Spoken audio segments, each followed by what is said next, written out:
in general, I'm assuming for anyone who has a brand or is in business, you want that business to outlive you. Okay, so we can't downplay the essence of building the right structures within the institution or within the company, no matter how small you are.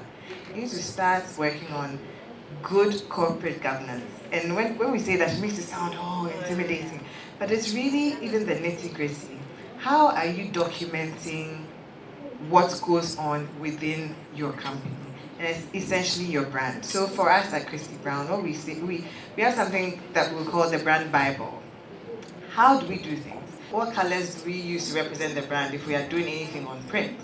And then we have different departments within the company, right? So you have design, you have production, you have quality control, you'd have probably a cutting department or all these different departments within the company. But there's a way they work. And how they work must all fit into the brand story one and the brand direction. So it's up to the person, whoever the creative director or the head is, to outline that clearly. So you know what your mission is or your vision is for the brand or for the company. But it's important that you articulate it. So no matter how small, and when I speak this way, it makes it sound like, it's only for big institutions. No matter how small you are, you're there stringing your beads, and trying to sell to how many women at a time. But still know that, okay, maybe I'm going to put my beads into collections.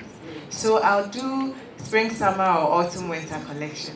But spring, summer, I'd always have bright colors. Autumn, winter, I'll always have dark colors. Note that. If anyone else comes to work with you and is going to understudy you, they know that, okay, the brights go here, the darks go here. And I'm trying to be very practical.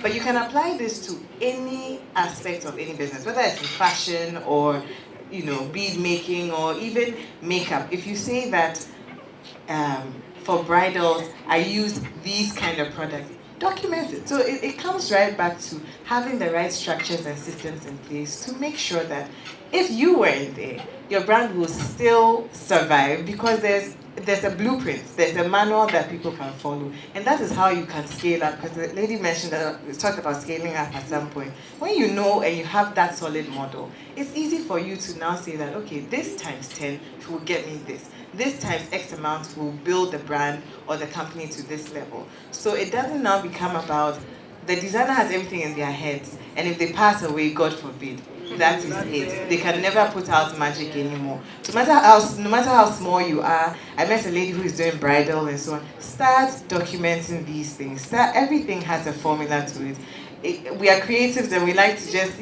get into it. But it's important to add that scientific bit to it where there's a formula to your success. It helps.